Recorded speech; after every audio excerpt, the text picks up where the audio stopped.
Today, I'm counting down 15 facts about the Vikings that prove almost everything you think you know about them is wrong.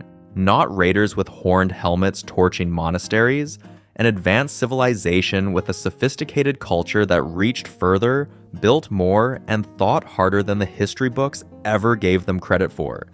15 facts. Let's get into it. 15. Vikings discovered America 500 years before Columbus. They discovered North America 500 years before Columbus. That's not a theory. That's a carbon-dated archaeological site on the northern tip of Newfoundland, Canada, called Lands o' Meadows, and it has been sitting there since around 1000 AD. Leif Erikson, son of Eric the Red, who himself had already colonized Greenland, sailed west from Greenland sometime around 999 to 1000 AD. The Norse sagas, specifically the Saga of the Greenlanders and the Eric the Red saga, describe a land called Vinland. For centuries, historians treated those accounts as legend. Then, in 1960, a Norwegian explorer named Helge Ingstad and his archaeologist wife Anne Stein Ingstad followed the saga directions and found the site. 8 turf-built structures, iron boat rivets, a spindle whorl, a bronze ring pin, all Norse, all carbon dated to around 1000 AD, give or take 30 years. The site covers roughly 870 acres. The structures include a large hall, smaller dwellings, and a forge, which is significant because there's no iron ore on the Newfoundland coast. They brought the smelting operation with them. That's not a raiding party. That's a settlement operation with infrastructure. What most people don't picture is the scale of the voyage itself. Greenland to Newfoundland is roughly 1,000 miles across open North Atlantic water, in an open wooden ship, with no GPS, no compass in the modern sense, navigating by stars, sun position, and ocean current patterns they had memorized across generations of sailing. And they did it. Found the continent, built a house on it. The settlement at Lands o' Meadows was probably occupied for only a few years. The sagas mention conflict with the indigenous people they called Skraelings, and the Norse eventually withdrew. But the physical evidence is unambiguous. UNESCO designated it a World Heritage Site in 1978. So while the rest of medieval Europe was debating theological questions and hadn't looked seriously at the Western horizon, the Vikings had already sailed across the Atlantic, found the other side, and built a forge on it. Columbus arrived in 1492. The Norse were there by 1000 AD. That's nearly 500 years earlier. The math is simple. The implications somehow still haven't fully landed in the popular imagination. 14. The Vikings were cleaner than almost everyone else in medieval Europe. The popular image, unwashed warriors, matted hair, reeking of salt and blood, couldn't be further from the truth. Archaeological digs across Scandinavia, Britain, and Iceland have pulled up the same artifacts again and again. Combs carved from antler and bone, ear scoops, tweezers, small razors, and specialized implements for cleaning under fingernails. These weren't luxury items found in a single rich burial. They turn up everywhere, in settlements, in graves, in trading posts. Grooming was routine. The Old Norse word for Saturday is lagerdagur. It translates roughly as washing day. The Vikings bathed weekly, which, by the standards of 9th and 10th century Europe, was extraordinary. The Anglo-Saxon chroniclers who documented Viking raids occasionally noted, with what reads as barely concealed irritation, that the Norsemen were combing their hair and changing their clothes with a regularity that the locals found somewhat excessive. There's even a suggestion in some sources that Viking men used this to their social advantage in England, that their cleanliness made them attractive to local women in ways that caused genuine resentment among Anglo-Saxon men. The evidence doesn't stop at personal hygiene. Viking settlements show organized waste disposal.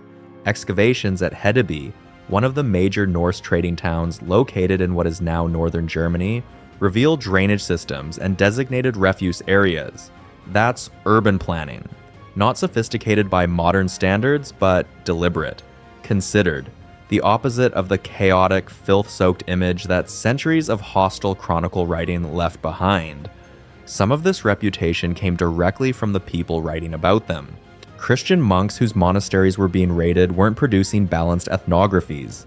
They were writing trauma accounts, and those accounts shaped the historical record for a very long time. But yeah, the physical evidence is pretty clear. Antler combs with fine teeth for removing lice. Ear scoops small enough to suggest real precision. A culture that associated cleanliness with dignity and social standing, not just survival. By the standards of the era, when bathing in much of Europe was considered medically risky or morally suspect, the Norse approach to personal hygiene was, in ways that were virtually unheard of, systematic. They didn't just tolerate cleanliness. They built it into the structure of the week. There's no particular reason history remembered them the way it did, except that the people doing the writing were the people being raided, and they had every reason to paint the picture as dark as possible. The combs tell a different story. At number 13, Viking women had legal rights most of medieval Europe wouldn't see for centuries. Most people picture Viking society as a straightforwardly masculine hierarchy, warriors at the top, women somewhere in the background. That picture is wrong in ways that matter. Norse women in the Viking Age, roughly the 8th through the 11th centuries, operated within a legal framework that gave them rights to property, rights to divorce, and rights to reclaim their dowry upon separation, in writing, enforceable by law. A Viking woman could own land independently of her husband. She could initiate divorce. And this wasn't a social scandal, it was a legal procedure. She stood in front of witnesses at the front door of the house and declared the marriage dissolved, then did the same at the couple's bed. 2 declarations, 2 locations, done. The marriage was legally over. She got her dowry back. He kept his. The division of property was governed by established custom, not by the husband's discretion. The sources here are the Norse law codes, the Gragas in Iceland, and various regional Norwegian and Swedish legal texts, which survive and have been studied extensively. These aren't saga embellishments. They're legal documents, and they describe a system where women could bring cases to the Thing, the Norse assembly that functioned as both parliament and court. Women couldn't vote at the Thing, which is a real limitation, but they could testify. They could press legal claims. They could win. Grave evidence backs this up. High-status female burials, and there are many, contain not just jewelry and domestic items, but keys. Large iron keys, worn at the hip. In Norse culture, keys were the symbol of the household's economic authority. The woman who held the keys controlled the stores, the resources, the household economy. That's not symbolic. That's structural power made of iron buried with her when she died. The Oseberg ship burial, dating to around 834 AD and excavated in Norway in 1904, contained 2 women interred with extraordinary wealth. A wagon, 4 sledges, 15 horses, textiles, tools, and a ship over 21 meters long. Whoever these women were, the society that buried them did not consider them marginal. By any standard of the era, this was extraordinary. Women in much of contemporary Europe had essentially no independent legal standing. Property passed through male lines, divorce was nearly impossible, and legal personhood was severely restricted. The Norse system wasn't equality in the modern sense, but it was a legal architecture that recognized women as persons with enforceable rights. That distinction mattered. And for a long time, history mostly forgot to mention it. 12. Your wireless devices are named after a Viking king.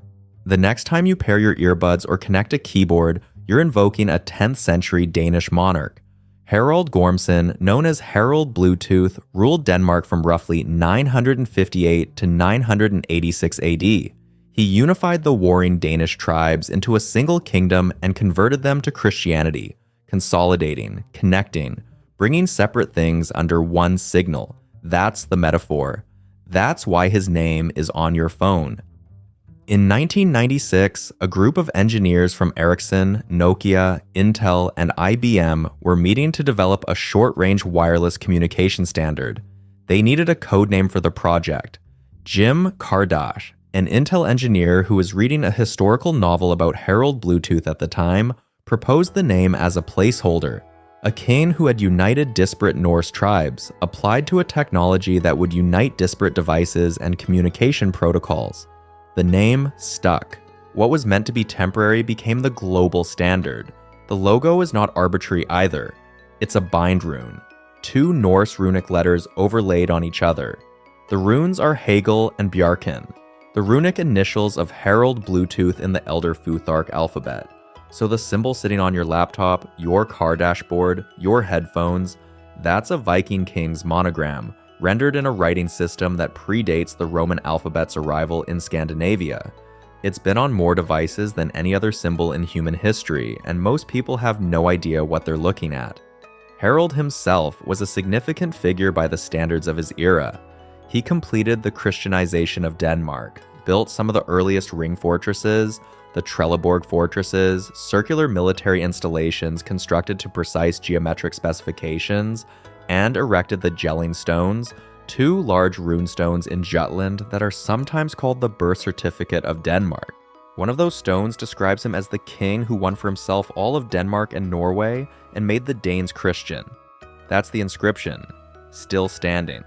You can go look at it. He died around 986 AD, likely killed during a rebellion led by his own son, Sweyn Forkbeard, not a peaceful exit. But yeah, the legacy turned out to be durable in ways nobody in the 10th century could have predicted. A Viking king, a magic rock that tells you where the sun is, even when you can't see it? Sure. And then the physicists got involved and it turned out the math works, the physics work, and the Vikings were almost certainly using optical navigation technology that the rest of the world wouldn't formally understand for centuries. The crystal in question is Icelandic spar, a transparent, naturally occurring form of calcite that has a property called birefringence. When you hold it up and rotate it while looking at the sky, even on a completely overcast day, the brightness of the double image it produces changes depending on the angle relative to the sun's position. Find the angle where both images are equally bright and you've found the sun. You now know where north is. You can navigate. This isn't theoretical.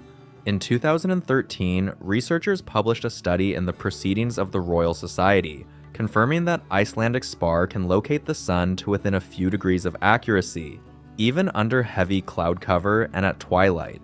A fragment of what appears to be Icelandic spar was recovered from a 16th century English shipwreck in 2002, the Alderney wreck, found alongside navigational instruments, which strongly suggests it was being used as exactly that. A navigational instrument. Centuries after the Viking Age, sailors were still using the same principle. What makes this significant is where the Vikings were sailing. The North Atlantic between Norway, Iceland, Greenland, and the coast of North America is not a forgiving stretch of water. It's overcast for large portions of the year. Fog is common. Stars are invisible for weeks at a time in summer. The sun disappears for months in winter. A tool that could locate the sun's position through cloud cover wasn't a curiosity. It was the difference between finding land and not finding land. Combined with their knowledge of ocean swells, bird behavior, water color, and ice patterns, the Sunstone gave Norse navigators a system.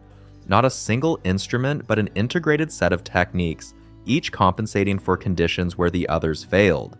Picture a navigator on an open deck somewhere between Iceland and Greenland, holding a clear crystal up to a white sky, rotating it slowly, watching the twin images inside it shift toward equal brightness. That's how they did it.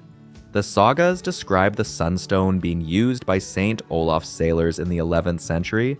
The physics confirm it would have worked exactly as described, and the Alderney fragment suggests the knowledge persisted in maritime culture long after the Viking Age formally ended. Legend, it turns out, was just history that hadn't been tested yet. 10. Berserkers were real, and they may have been chemically altered. Among all the warriors of the Viking Age, none were more feared than the Berserkers. The word has survived into modern English, going berserk. But what most people don't picture is what an actual berserker was, what he did before a battle, and what the historical and archaeological record suggests was happening to his body when he fought. The Norse sagas describe berserkers as warriors who entered a trance-like state before combat, howling, biting their shields, impervious to pain, possessed of extraordinary strength. They fought without armor. They didn't appear to register wounds. The Ynglinga saga, written by the Icelandic historian Snorri Sturluson in the early 13th century, describes them directly. Men who rushed forward without armor were as mad as dogs or wolves, bit their shields, and were as strong as bears or wild oxen, and killed people at a blow. That's a primary source description of what looked, to everyone watching, like a man who had left his ordinary mind somewhere else. The debate among historians centers on how. Two main theories have serious academic support. The first is that berserkers consumed fly agaric mushrooms, the red-capped Amanita muscaria, before battle. This mushroom contains psychoactive compounds that can produce states of extreme agitation, elevated pain tolerance, and dissociation. The second theory points to henbane, a plant with similarly disorienting properties that was cultivated in Scandinavia and has been found in archaeological contexts associated with Norse ritual. A third possibility, supported by some researchers, is that the berserker state was achieved through extreme psychological conditioning, self-induced through ritual, rhythm, hyperventilation, and the specific social pressure of the berserker role, without any chemical assistance at all. What's not debated is that berserkers were a recognized, organized warrior class. They appear in the law codes. The Norwegian Grágás legal texts treat berserkers as a specific category of person. They were sometimes employed as royal bodyguards. The Jomsvikina saga and other sources describe them in that role. They weren't random. They were trained, cultivated, and deployed. And then, around the 11th century, they largely disappear from the record. Norway outlawed the berserker state in roughly 1015 AD. Christianity was spreading through Scandinavia, and the ritual trance warrior didn't fit the new theological framework. The law that banned berserking prescribed exile for anyone caught practicing it. So, there's this warrior tradition, documented across multiple saga sources and legal texts, that was considered so dangerous it had to be formally prohibited by statute. Not discouraged. Outlawed. If you're enjoying the video, drop a like and a comment down below. It really does help the channel out. Whatever the mechanism, mushroom, plant, or pure psychological conditioning, the berserker was real enough that medieval Scandinavian lawmakers felt they needed to write him out of existence. 9. Vikings gave live polar bears as diplomatic gifts. Transporting a live polar bear from Greenland to Norway on an open Viking ship is a voyage of roughly 1,500 miles across some of the roughest open water on Earth. The bear would have weighed somewhere between 300 and 500 kilograms. The ship was open-decked. There was no refrigeration, no sedation, no veterinary support. Someone had to feed it, contain it, and keep it alive for weeks at sea. They did this more than once, and not just to Norway. The practice of gifting live polar bears appears in the historical record from the 9th century onward. Norse Greenland hunters captured polar bear cubs on the ice. Adults would have been significantly harder to manage, and transported them as prestige gifts to European monarchs and, in at least one documented case, to rulers in the Arab world. A polar bear cub captured on the Greenland ice could, within a year, be standing in the menagerie of a caliph. That's the reach of Viking trade networks rendered in the most concrete possible terms. The most well-documented case involves Isleif, a Norse Greenlander who brought a live polar bear to the Holy Roman Emperor. The gift was recorded and the bear's arrival noted as a significant event. Norse traders also brought polar bears to the Norwegian royal court, where they were kept as symbols of power and exotic reach. The bears were not cheap. A single live polar bear was worth a small fortune in the gift economy of medieval Europe, where exotic animals were one of the primary currencies of diplomatic prestige. This was a deliberate, organized trade. Greenland's Norse settlements, established by Eric the Red around 985 AD, were economically viable largely because of what Greenland could produce that the rest of Europe couldn't: walrus ivory, furs, live falcons, and polar bears. These weren't side products. They were the economic engine of Greenlandic Norse settlement. The bears were cargo, valuable, dangerous, carefully managed cargo. Picture the logistics. A juvenile polar bear in a wooden cage or pen on the deck of a Viking longship somewhere in the Denmark Strait, being kept fed on whatever the crew could spare, while the ship navigated open North Atlantic swells. The crew would have treated the animal as the extremely valuable commercial asset it was. damaging the cargo wasn't an option. But yeah, the image of a Viking ship crossing the Atlantic with a polar bear lashed to the deck is not a metaphor. It's a documented feature of Norse trade. By any standard of the era, extraordinary. 8. The Viking ship funeral. Almost nothing about it is what you picture. The image of a Viking funeral is this: a longship on the water, burning, drifting toward the horizon. It's in films, paintings, video games. It's one of the most persistent images attached to Norse culture, and it's largely a myth.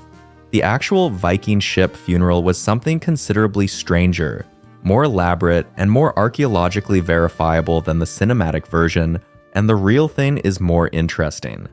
The Oseberg ship burial, excavated in Norway in 1904 from a mound near the Oseberg farm in Vestfold, is the most complete Viking ship burial ever found.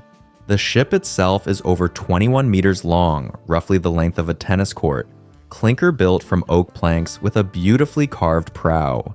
It was not burned.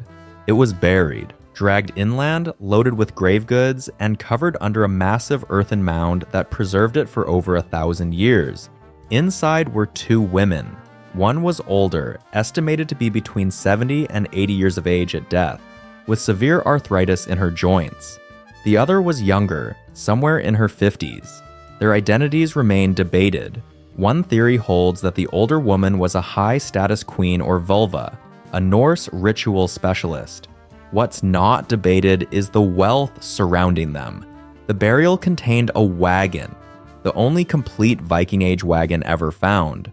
4 sledges, 15 horses, 6 dogs, 2 cattle, textiles of extraordinary quality including tapestries, kitchen equipment, agricultural tools, and the ship itself. The ship had been used. It showed signs of repair and active seafaring before its final voyage into the ground. This wasn't a ceremonial vessel built for burial. It was a working ship, retired into the earth with its owner. What the Oseberg burial tells us is that the ship funeral was about permanence, not spectacle. The fire on water version does appear in sources. The Arab traveler Ibn Fadlan documented a ship cremation on the Volga River in 922 AD, and his account is detailed and credible. But that was a cremation, not a submersion, and it was one documented practice among several. Burial under a mound, burial at sea, cremation on land, cremation on water. The Norse used all of them, depending on region, period, and the status of the deceased. The Oseberg ship is currently housed in the Viking Ship Museum in Oslo. The carved prow, a spiral of interlocking animal forms, is one of the finest examples of Viking Age wood carving that survives. You can stand in front of it. So the burning ship drifting into the sunset is a good image. It's just not the one the archaeology gave us. The archaeology gave us 2 women, 15 horses, and a wagon buried under a hill for 11 centuries. That's the actual record. 7.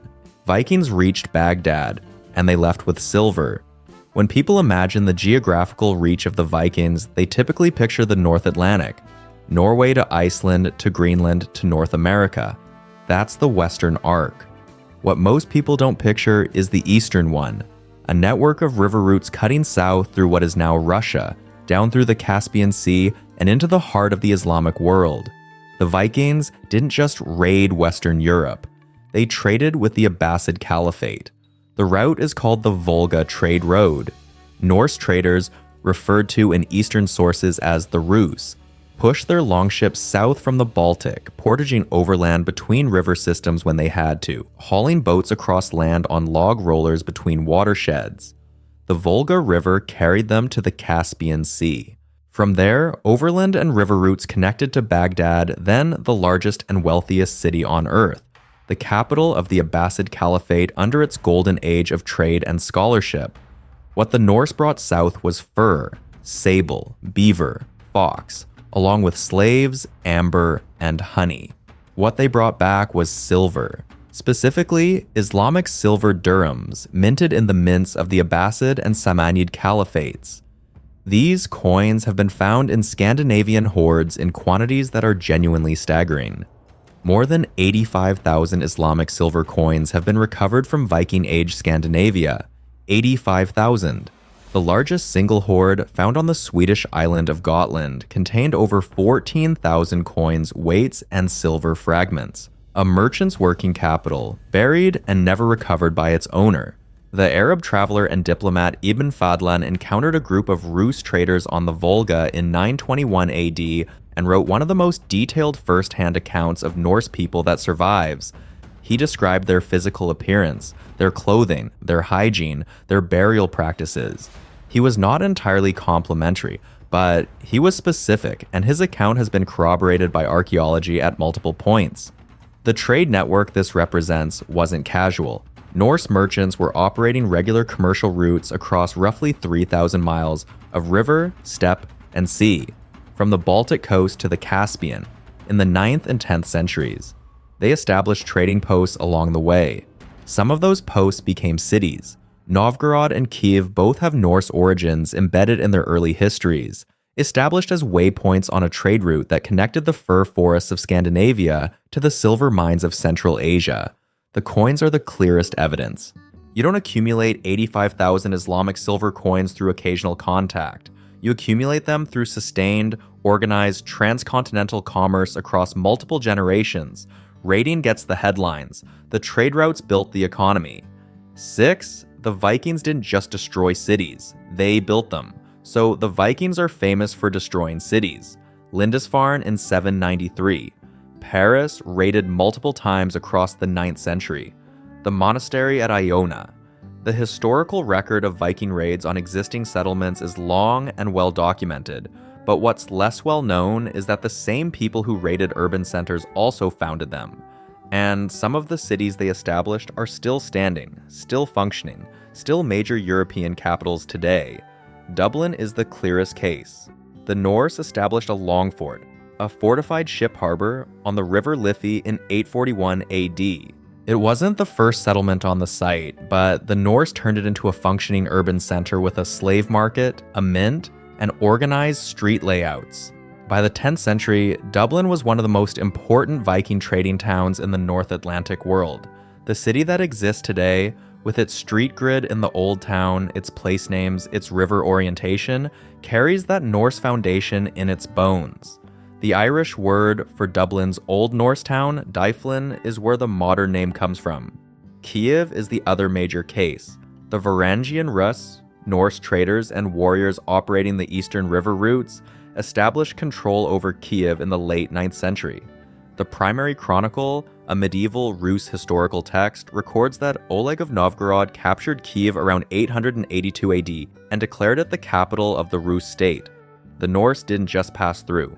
They built a political entity, the Kievan Rus, that became the foundational state of what would eventually become Russia, Ukraine, and Belarus. A Viking trading operation became the origin point of 3 modern nations. Novgorod itself, one of the most important medieval Russian cities, has Norse origins embedded in its name. Novgorod means new fortress. The Rus established it as a northern hub on the Eastern Trade Network, a waypoint between the Baltic and the Volga route south. And then there's York in England, Jorvik to the Norse, which the Vikings captured in 866 AD and held for nearly a century. Archaeological excavations at Coppergate in the 1970s and 80s revealed a densely packed urban settlement with workshops producing leather goods, textiles, metalwork, amber jewelry, and carved bone. Jorvik wasn't a garrison. It was a city with specialized craft production, organized trade, and a population large enough to sustain it. The pattern across all of these is the same. The Norse arrived, assessed the strategic and commercial value of a location, and built infrastructure, harbors, markets, mints, street layouts, designed for long-term settlement and economic activity. That's urban planning, executed by people history remembers primarily as raiders. The raids were real, so were the cities. 5. Before the compass, there were ravens. There's a navigator in the Norse sagas called Hrafnafloki, Ravenfloki, and the name tells you exactly what his navigation system was. He brought caged ravens on his voyage west from Norway. When he wanted to know where land was, he released one. If the raven circled and returned to the ship, there was no land close enough for it to detect. If it flew off in a specific direction and didn't come back, that's where land was. He followed the bird. This happened in the 9th century. Hrafna Flóki is credited in the Landnámabók, the Icelandic Book of Settlements, as one of the first Norse explorers to deliberately seek out Iceland. He found it. The raven method worked because ravens are not seabirds. They don't want to be over open water. When released from a ship mid-ocean, a raven will fly toward the nearest landmass it can detect, using eyesight and, likely, smell. Land produces scent, plumes detectable at significant distances downwind. The bird was, in effect, a living directional instrument with a range of potentially 60 miles or more, depending on conditions and elevation of flight. This wasn't unique to Flóki. The practice appears in multiple Norse sources and has parallels in other seafaring traditions.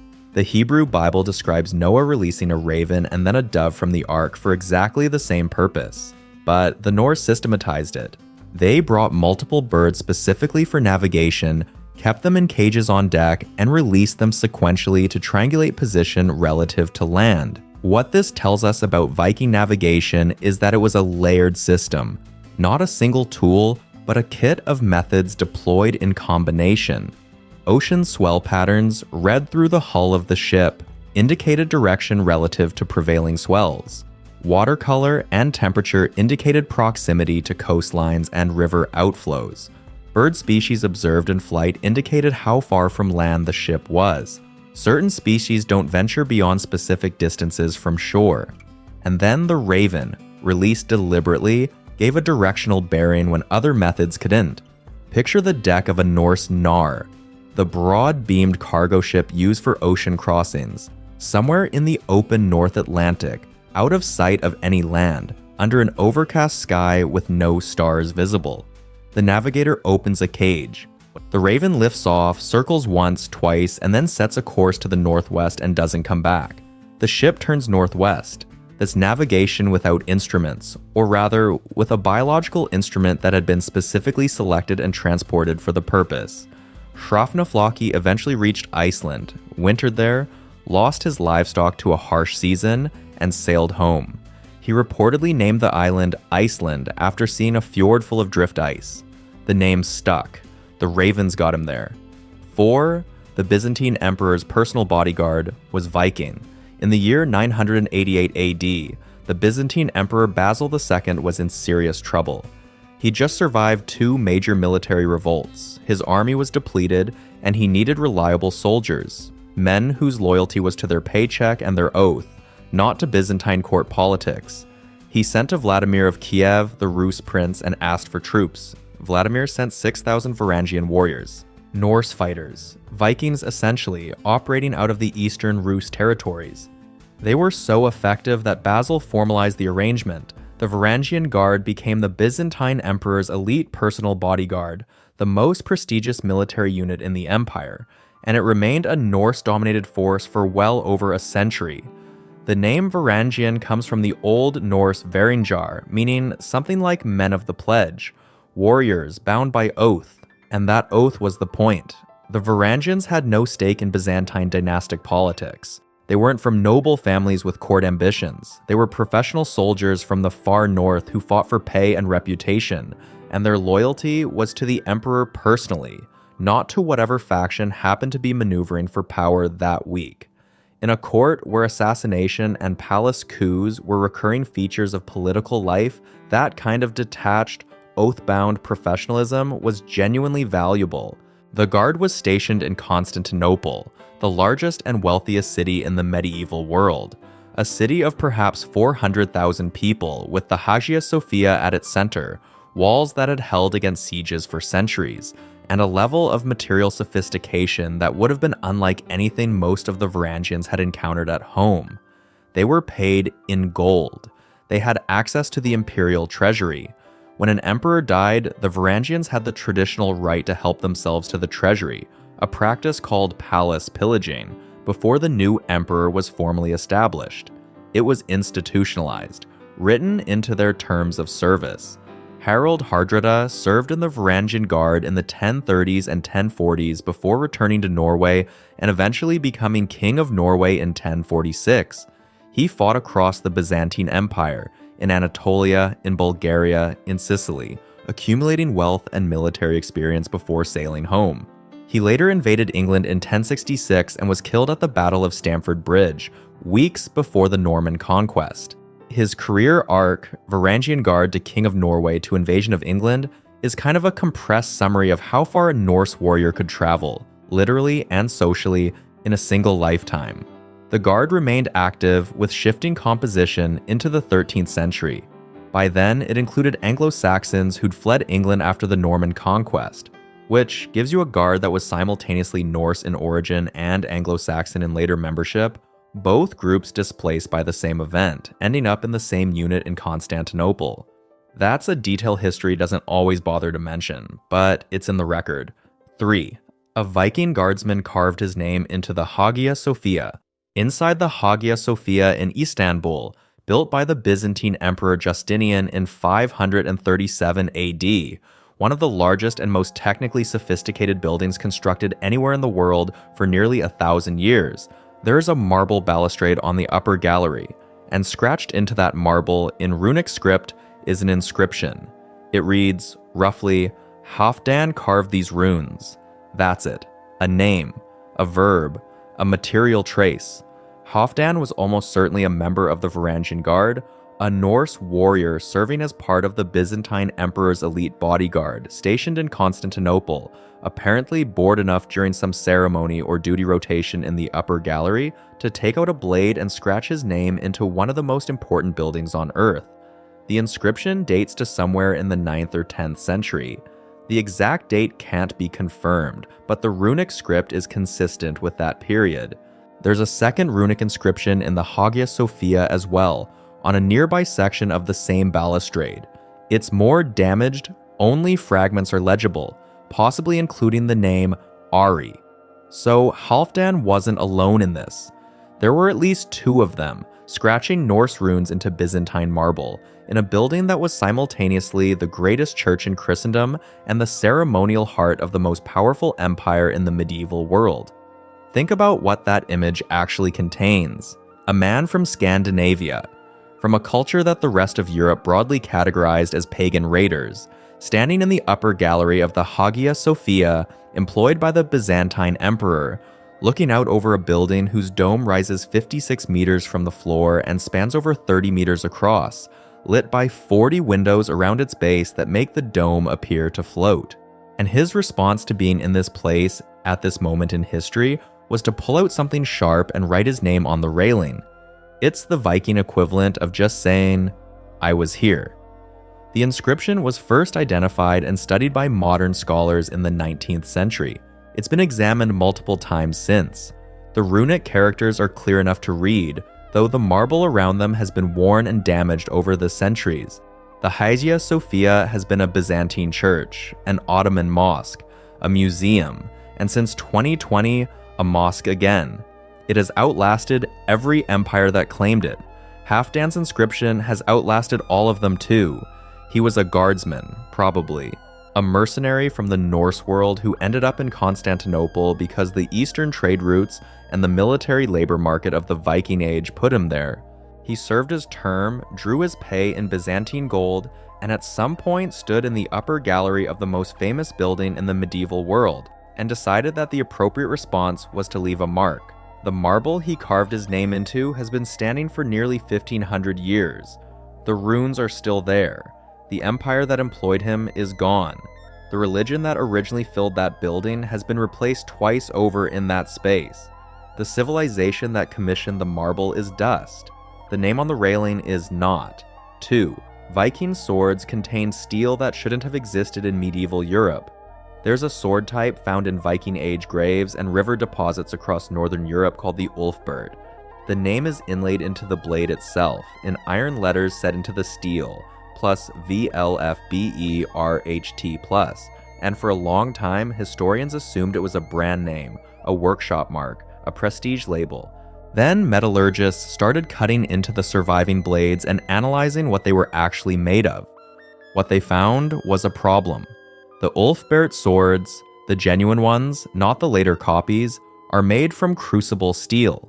High carbon steel, with a carbon content of around 1% and almost no slag inclusions.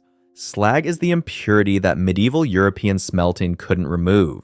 The bloomery furnace process used across Europe in this period produced iron with slag distributed through it, visible as dark streaks under analysis and a source of structural weakness. The Ulfberht blades have essentially none. The steel is clean, homogeneous, and hard in a way that European metallurgy of the 9th and 10th centuries had no known method of producing. Crucible steel, the process that produces this quality of material, was developed in Central Asia and the Middle East. Is the same basic technology behind Damascus steel, the legendary blade material of the Islamic world. The process requires reaching temperatures of around 1,600 degrees Celsius, sustained long enough to fully liquefy the iron and allow carbon to distribute evenly through the melt. European furnaces of the Viking Age couldn't do that. The technology didn't exist in Northern Europe. So where did the steel come from? The answer, almost certainly, is the Volga trade route. The same river network that brought Islamic silver dirhams back to Scandinavia in massive quantities was also moving other goods, including, it appears, raw crucible steel or finished steel ingots from Central Asian workshops traded north through the Caspian and Volga systems into the hands of Norse smiths who knew what to do with it. The genuine Ulfberht swords date primarily to the 9th and 10th centuries, the peak period of the Volga trade. After around 1000 AD, as those trade routes disrupted and the flow of Islamic silver to Scandinavia dropped sharply, the quality of Ulfberht blades drops too. Later swords bearing the Ulfberht name are made from conventional bloomery iron, copies of the brand without the material. The name outlasted the supply chain that made the original possible. What a genuine Ulfberht blade meant in combat is not abstract.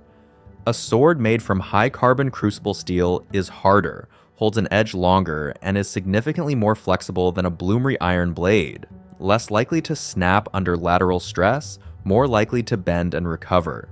A single swing from a well-made blade of this quality could split through chainmail and the padding beneath it. Modern metallurgical testing on surviving examples has confirmed the performance characteristics. The physics work. There are around 40 surviving blades identified as genuine Ulfberht swords, held in museum collections across Europe. Each one is a piece of evidence for a trade network that connected Norse smiths to Central Asian steel production across roughly 3,000 miles of river and steppe, a supply chain operating 1,000 years before the concept of global supply chains existed. The copies are interesting. The originals are something else entirely.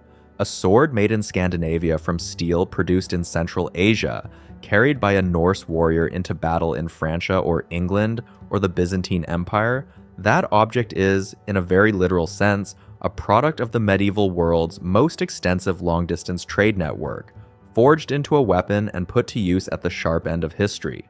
The most sophisticated open ocean navigation of the medieval era. Number 1.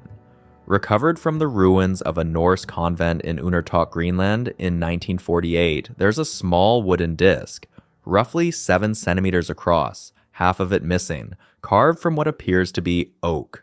For decades after its discovery, nobody was entirely sure what it was. It had notches carved around its edge and a central hole. Some researchers suggested it was a decorative object, a sewing tool, something ceremonial. Then, in 2013, a team of researchers published a paper in the Proceedings of the Royal Society, proposing that the Undertok disc was a sun compass, a navigational instrument that uses the shadow cast by a central gnomon to determine true north at any time of day, in any season at any latitude in the North Atlantic. The paper wasn't speculative. It came with mathematical modeling, experimental testing, and accuracy measurements. The instrument works like this. A vertical pin, the gnomon, is placed in the central hole. As the sun moves across the sky, it casts a shadow that traces a curve across the disk's surface. The disk is marked with hyperbolic curves corresponding to the shadow paths at different times of year. When the shadow aligns with the correct seasonal curve, the disk's orientation gives you true north. Not magnetic north, which varies and requires correction. True north directly from the sun's position. The accuracy under experimental conditions using a reconstructed instrument was within a few degrees. For open ocean navigation in the North Atlantic, where a few degrees of error over several hundred miles means missing Iceland entirely, that level of precision was the difference between finding land and not finding it. What this instrument represents, and this is the thing that keeps landing when you look at it closely, is not just a clever tool. It's a system of knowledge. The sun compass only works if you know the seasonal shadow curves for the latitudes you're sailing. That means the Norse navigators who used this instrument had accumulated over generations of observation and passage making a working model of solar geometry specific to the North Atlantic. They knew how the sun moved at 60 degrees north in June versus October. They encoded that knowledge into a carved piece of wood small enough to hold in one hand. Combined with the sunstone, the Icelandic spar crystal that could locate the sun through cloud cover. The sun compass gave Norse navigators a complete system for determining position and direction under almost any sky condition the North Atlantic could produce. Overcast, use the crystal to find the sun. Sun visible, use the compass to get true north. The two instruments were complementary. Each covered the conditions where the other was limited. And then there are the other layers of the system beneath these instruments. Ocean swell patterns read through the hull of the ship. Water temperature and color indicating proximity to coastlines. Bird species and flight direction indicating distance from land. The raven, released from its cage to find the nearest shore. Accumulated route knowledge passed between navigators across generations, refined by every crossing. Picture what this actually was. A Norse navigator on a Gnar, the broad-beamed cargo vessel used for Atlantic crossings, roughly 16 to 20 meters long, open to the weather, crewed by perhaps a dozen people. Somewhere in the Denmark Strait between Iceland and Greenland, under a sky that's been overcast for 3 days. He holds a piece of crystal up to the white sky, rotates it, finds the sun. He takes out a carved wooden disc the size of a large coin, sets the gnomon, reads the shadow against the seasonal curve. He adjusts course. He knows where he is. Not approximately. Well enough to find a coastline he's been to before, or a coastline described to him by someone who had. The word for this is not primitive. The word is not barbaric. The word history reached for a long time, was wrong. The people we called barbarians were, by any honest measure, the most ingenious open ocean navigators the medieval world produced. They sailed further, more reliably, and with more systematic method than any contemporary seafaring culture. They did it with crystals, carved wood, caged birds, and knowledge so precisely accumulated it could be encoded into a disc small enough to fit in a coat pocket. The Unartok disc is currently held at the National Museum of Denmark in Copenhagen. You can go look at it. It doesn't look like much. That's the point. If you found these facts as surprising as I did, you're not going to believe our video on the most incredible ancient civilizations history forgot. Click here to watch, and I'll see you over